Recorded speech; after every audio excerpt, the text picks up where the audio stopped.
Hey, what you say? This is your boy, friend Tinoco, coming your way. I got many more views from the last video. I got highest I ever gotten before this past Labor Day weekend was about 800 views, and that was I was right in the coattails of The Warning, so I went to their concert and had a snippet of their encore, which was Evolve, which is a great tune. Many of you probably heard it. And anyway, I was talking about the Maya train. And I will continue to talk about the Maya train a little bit. It's going to be a not so sidebar to this conversation. But anyway, I find myself here on a relative remote area of Memphis, Tennessee. This is the entrance to the President's Islands complex. President's Islands is basically a peninsula of land separating the Slackwater Harbor of McKellar Lake and the Mississippi River. So we have the port of Memphis very close by.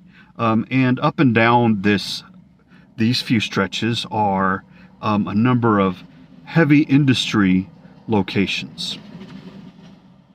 Now I would say just like this would be one.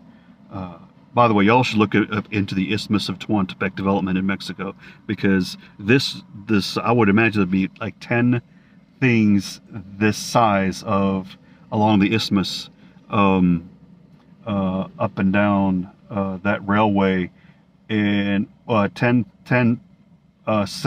industrial centers the size of the port of Memphis and President's Island, in order to take advantage of access to both the access to the Gulf of Mexico and the Pacific Ocean. Oh yeah, shout out to Tachyon 3000 for giving me the tip about keeping this horizontal. My preference is always to keep it horizontal, but I'd rather that's not proper for a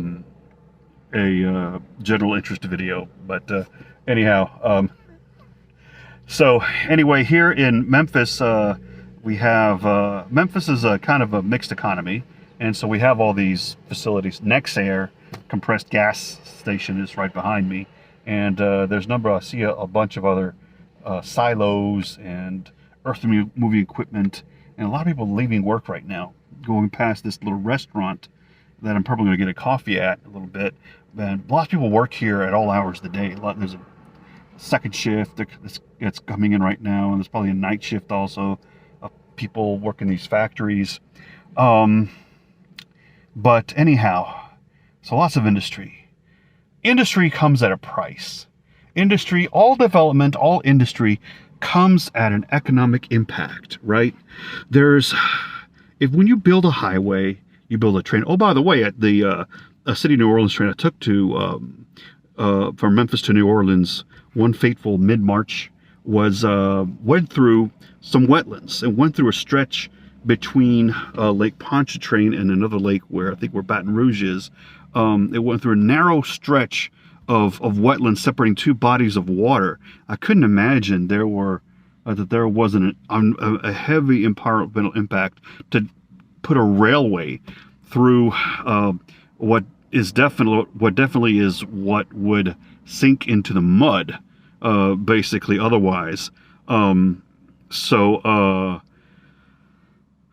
Yeah, this connector obviously has environmental impacts. I have this, everything I'm looking at right now has been disrupting a lot of native hardwoods, and that are endemic to West Tennessee. And interesting that, who else is here? You recognize these guys? You recognize Vulcan Materials? There's a Vulcan Materials, place here. There's a yard. Basically, behind me is a big hole in the ground with earth-moving equipment digging up this black, looks like black gravel that's good for asphalt. And I don't know exactly, but it's big piles of stuff being moved around by earth-moving materials. And obviously they have access right to the Mississippi River, about a quarter mile behind me. So they have a dock. Interesting though. Vulcan Materials also has a place just south of Tulum, much bigger than this, where they dig up, I guess gravel, but definitely large building stone, like this huge limestone blocks they just basically blast or chisel and load up onto trucks and barges onto their own dock, which they did up until early this year. Vulcan Materials got into a conflict with Mexico because of the fact that they were given a stop work order because of their environmental impact. Vulcan Materials was basically another name, Calica, was extracting this stone material for roads and for buildings in the United States, ostensibly, using prohibited practices, basically fracking and dynamiting. Now, they're doing this that they can't do. They're not allowed to do it this way in Florida, where in a place with similar geology as the Yucatan Peninsula, mind you. They can't do this in Florida, but they can do it in the Yucatan, maybe in a prior administration. But no, a social democracy is not going to allow you to pollute the groundwater in a sensitive area like this, or use dynamite like this. If you know the Yucatan, it has a lot of cenotes, which are basically caves with windows on top, which where they let sunlight in. And these cenotes, you have a lot of people go down there and swim in the fresh water in the cenotes.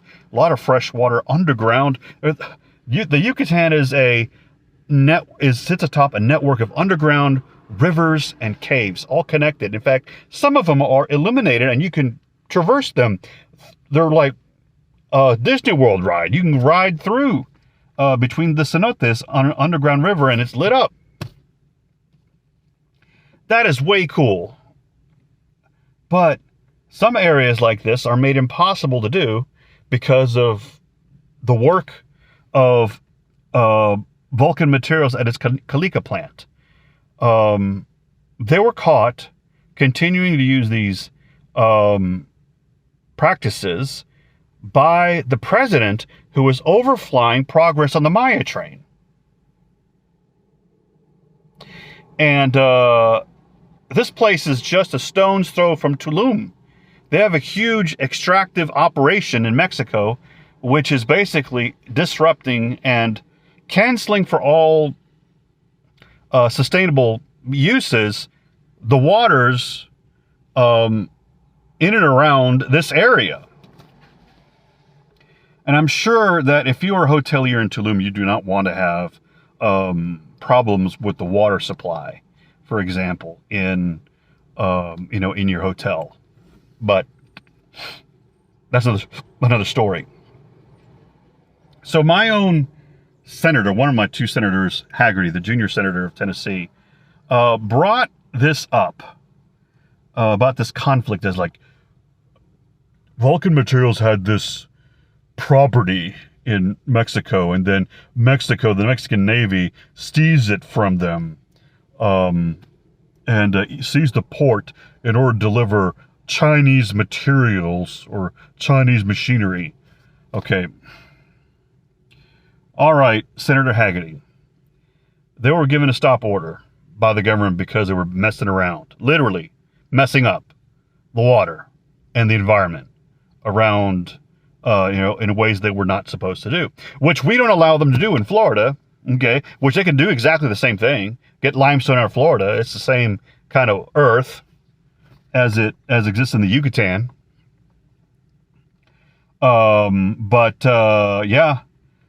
Apparently, is it that the United States doesn't want to allow?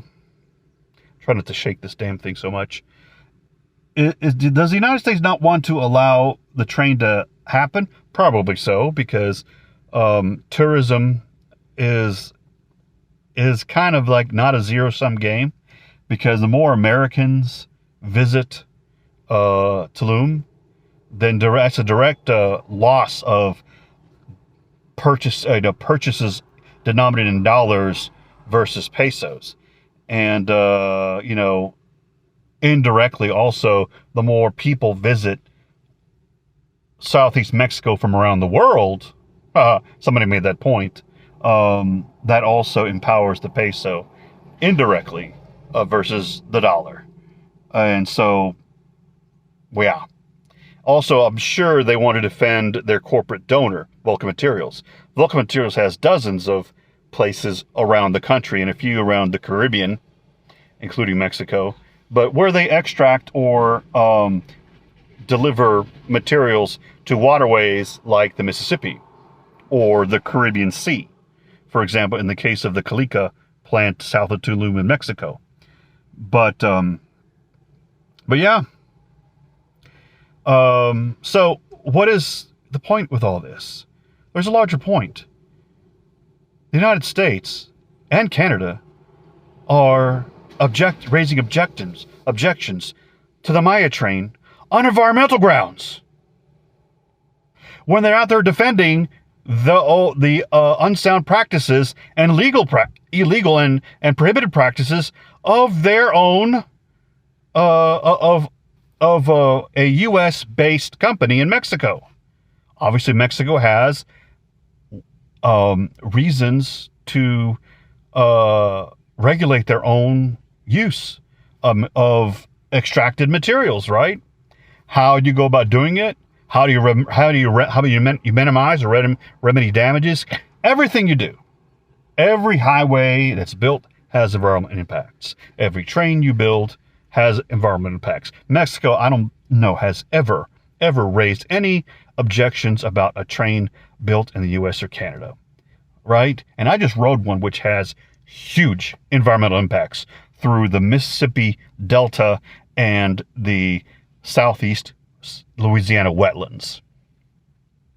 But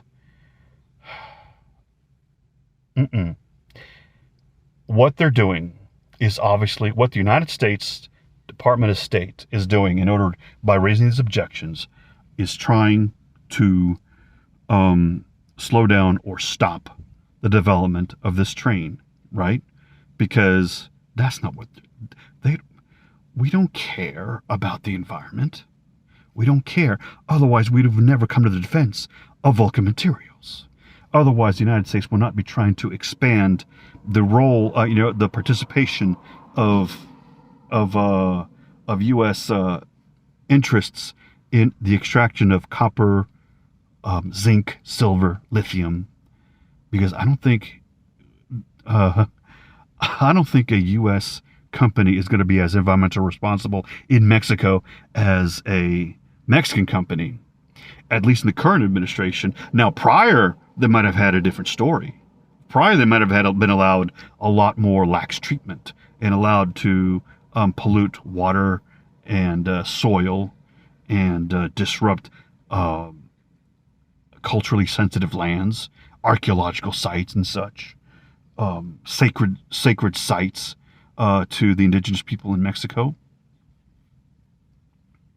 But anyway, they're not trying to help the environment. Our government is not trying to help the environment in Mexico. Don't get it twisted, okay? The way they let these guys operate, or we're trying to let these guys operate, is definitely a case in point. Okay, so anyway, I'm building a narrative here, and I'm trying to basically I'll go into more